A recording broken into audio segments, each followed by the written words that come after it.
हाँ, जय हिंद, वंदे मातरम। दोस्तों, कैसे आप सभी? उम्मीद करते हैं कि सभी लोग ठीक होंगे और लेटेस्ट अपडेट लगातार चैनल के माध्यम से आप लोगों तक पहुंच रही होगी। दोस्तों, जैसा कि आपको स्क्रीन पर दिखाई दे रहा है, खबर आ रही है कि दूसरे राज्यों के प्रमाण पत्र वाले 32,000 नियोजित शिक्षकों की डिग्री की जांच हो गई है शुरू।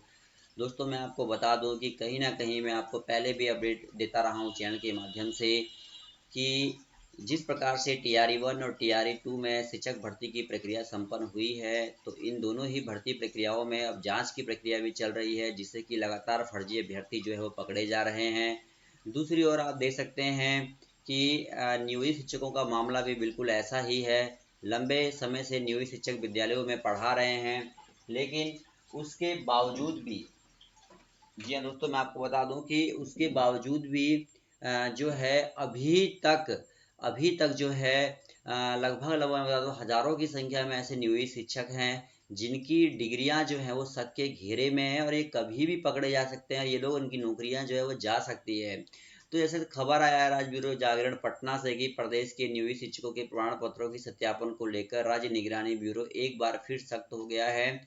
निगरानी ब्यूरो ने अब अन्य राज्यों से शिक्षा ग्रहण करने वाले शिक्षकों के प्रमाण पत्रों की जानकारी बिहार सरकार को मुहैया कराने का आग्रह दिया। लिखे लिखा है कि दूसरे राज्यों से लिए गए 32,570 प्रमाण पत्रों की अब तक नहीं हो सकी है जांच। 9 वर्षों की जांच में करीब, लिखा है यहाँ पे कि 2,560 के खिलाफ हुई प्राथमिकी अब 1,252 किए गए हैं बर्खास्त। आप देख सकते हैं खास बातें क्या है। कोर्ट के आदेश पर शुरू हुई थी नियोजित शिक्षकों के प्रमाण पत्रों की जांच। आदेश मिलने के बाद से अब तक 6 लाख प्रमाण पत्रों की हुई है जांच। 6 लाख प्रमाण पत्रों की जांच हुई है। दूसरे राज्यों के प्रमाण पत्र वाले 32,000 नियोजित शिक्षकों की डिग्री जो है दोस्तों वो जांच के घेरे में है कि इनकी डिग्री जो है वो जांच की जाए।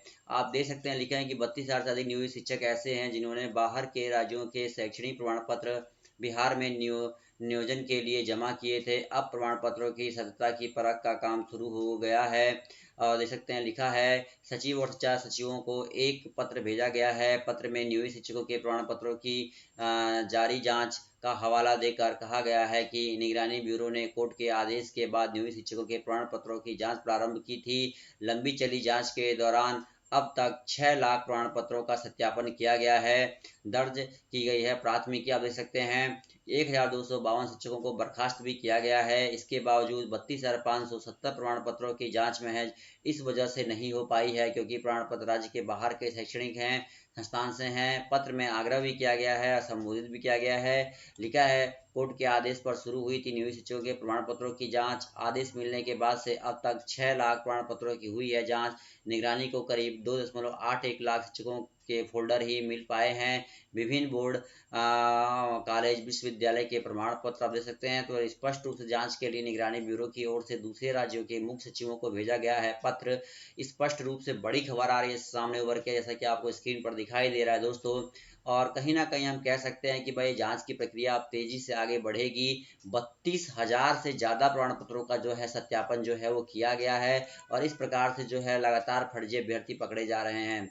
और दूसरी ओर देखिए अपडेट आ रही है, यहाँ पे मैं आपको दिखा दूँ, पॉलिसी तय होने के बाद होगी पोस्टिंग। पहली क्षमता परीक्षा पास शिक्षकों की काउंसलिंग पूरी। बड़े बचे 1.5% शिक्षकों के मामले में निर्णय जल्द आएगा। विशिष्ट शिक्षक के पद पर योगदान की तिथि से बनेंगे राज्यकर्मी। तो राज्यकर्मी को लेकर एक बड़ी अपडेट आ रही है कि राज्य में पहली क्षमता परीक्षा पास नियोजित शिक्षकों की काउंसलिंग शुक्रवार को समाप्त हो गई। काउंसलिंग करा चुके नियोजित शिक्षकों की विशिष्ट शिक्षकों के पदों पर पॉलिसी तय होने के बाद पोस्टिंग होगी। विशिष्ट शिक्षक के पद पर योगदान की तिथि से ऐसे शिक्षक राज्यकर्मी बन जाएंगे। आप देख सकते हैं पहली क्षमता परीक्षा में उत्तीर्ण नियोजित शिक्षकों की संख्या 1,87,818 है। इनकी काउंसलिंग जिला स्तर पर हर जिले के जिला मुख्यालय में 1 अगस्त से ही चल रही है। काउंसलिंग में शिक्षकों के उन प्रमाण पत्रों एवं कागजातों का सत्यापन किया जा रहा था जिसे उन्होंने क्षमता परीक्षा का ऑनलाइन फॉर्म भरते समय उसके साथ संलग्न किया था। इस आधार पर सत्यापन, थंब इम्प्रेशन एवं फोटो मिलान भी किए गए थे। शुक्रवार को शाम 5 बजे तक करीब 2,500 लोग काउंसलिंग करा चुके हैं।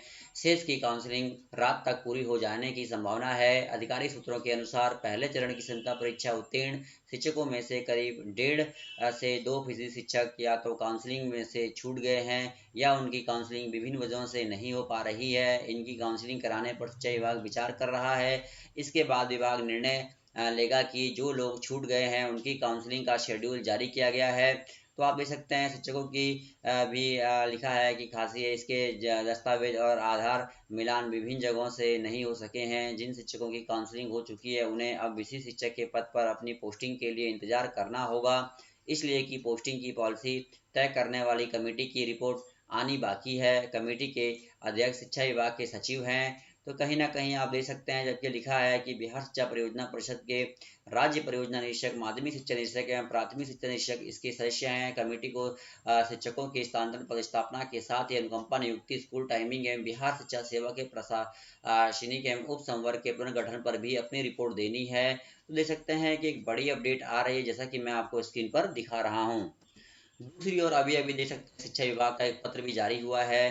जिला कार्यक्रम पदाधिकारी स्थापना शिक्षा जमुई देख सकते हैं, लिखा है प्रखंड शिक्षा पदाधिकारी अलीगंज, बरहट, बद्रमंडी, चकाई, जमुई, झाझा, खेरा, लक्ष्मीपुरा देख सकते हैं। अब यहाँ देखिए ई शिक्षा कोष ऐप के माध्यम से शिक्षकों के प्रतिदिन उपस्थिति दर्ज नहीं करने के संबंध में, तो आप देख सकते हैं यहाँ पे लिखा हुआ है कि ई शिक्षा कोष ऐप के माध्यम से शिक्षकों की प्रतिदिन उपस्थिति दर्ज नहीं करने के संबंध में कहा गया है कि जो भी शिक्षक ई शिक्षा कोष के माध्यम से शिक्षकों के प्रतिदिन उपस्थिति दर्ज नहीं करा रहे हैं, और स्पष्ट लिखा है कि भाई ऐसे शिक्षक जो कि ई शिक्षा कोष पर अपनी उपस्थिति नहीं दर्ज करा रहे हैं, इनकी जो सैलरी है वो कहीं ना कहीं बंद करने का आदेश जो है वो दिया गया है।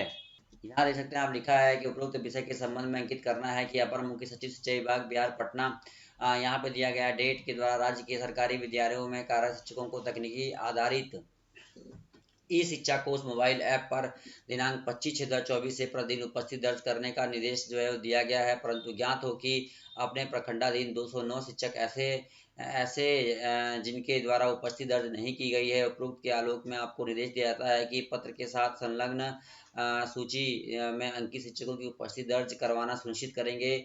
और लिखा है कि साथ ही उपस्थिति दर्ज होने तक यहाँ पर लिखा है सूची में अंकित 209 शिक्षकों एवं आप सभी का वेतन भुगतान अगले आदेश तक के लिए स्थगित किया जाता है। तो कहा जा रहा है भाई स्पष्ट रूप से कि आपका वेतन जो है वो स्थगित कर दिया जाएगा, सैलरी रोक दी जाएगी अगर आप इस चेक कोष के माध्यम से प्रतिदिन जो है अपनी उपस्थिति दर्ज नहीं करवाते हैं। तो देख सकते हैं यहाँ पे लिखा है सूची में अंकित 209 शिक्षक हम आप सभी को वेतन भुगतान अगले आदेश तक के लिए स्थगित किया जाता है। और यहाँ पे आप देख सकते हैं 209 शिक्षकों की सूची भी जो है वो जारी कर दी गई है। तो ये भी एक बड़ी अपडेट आ रही है। दूसरी अपडेट आ रही है कि माध्यमिक उच्च माध्यमिक विद्यालयों में प्रभारी प्रधानाध्यापक घोषित करने के संबंध में पत्र जारी किया गया है कि उपरोक्त विषय प्रश्न पत्र के का संदर्भ करें, जिसके द्वारा माध्यमिक उच्च माध्यमिक विद्यालयों में नियमित प्रधानाध्यापक के पदस्थापना होने तक विद्यालय के दैनिक कार्यों के निष्पादन हेतु विद्यालय में प्रभारी प्रधानाध्यापक नामित करने हेतु निर्देश दिया गया है।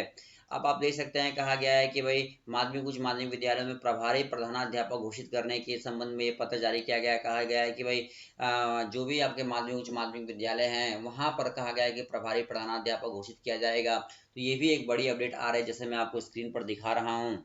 यहाँ आप देख सकते हैं स्पष्ट रूप से लिखा है कि दैनिक कार्यों में निष्पादन हेतु विद्यालय में प्रभारी प्रधानाध्यापक नामित करने हेतु निर्देश दिया गया है।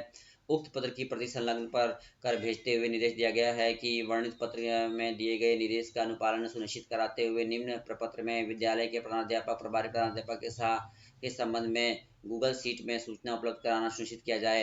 अब आप देख सकते हैं यहाँ पे ये देख सकते हैं कि भाई ये पूरी की पूरी बात यहाँ पे कर दी गई है। शिक्षक प्रभारी नियमित आप देख सकते हैं, आप देख सकते हैं कि भाई यहाँ पे लिखा है कि बीपीएससी स्थानीय निकाय वरीयता है या नहीं। अब आप देख सकते हैं कि भाई स्पष्ट रूप से कहा गया है कि वरीय कौन है। इस तरीके से भी चीज़ें जो है वो सामने आ रही है। दोस्तों वीडियो को शेयर कीजिए। इस वीडियो में इतना ही। धन्यवाद दोस्तों। जय हिंद, जय भारत।